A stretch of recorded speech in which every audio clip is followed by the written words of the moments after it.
So, Al, you're a very successful entrepreneur. Classic story of starting in your home, taking a lot of time to develop something and coming out with a better solution that wins in the marketplace, and then building your business around that. But when you think of some of the other high-impact entrepreneurial people you met, what are some of their common characteristics or some of their skills, some of the ways that they behave, perhaps things that you admire or even try to imitate? Well, I would say in general, and I see that in some of these people in the ag startup engine, that an entrepreneur has to, you might say, have the foresight or the insight to pick the right opportunity.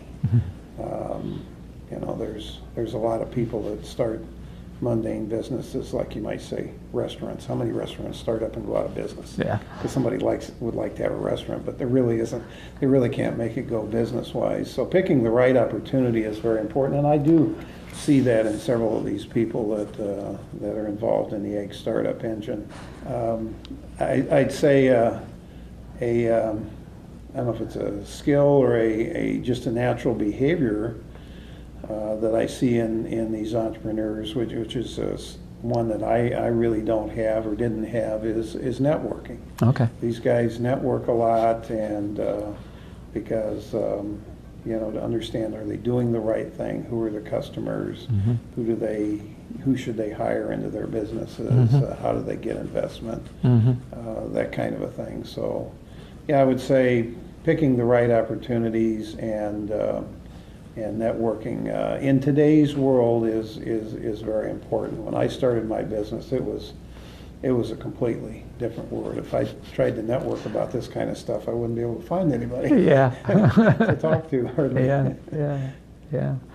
Well, as you think about, from a business perspective, some of the most important lessons that you've learned, what would those be that you can share? Well, I'd say one lesson I learned very quickly after I started the company is what I call talk is cheap.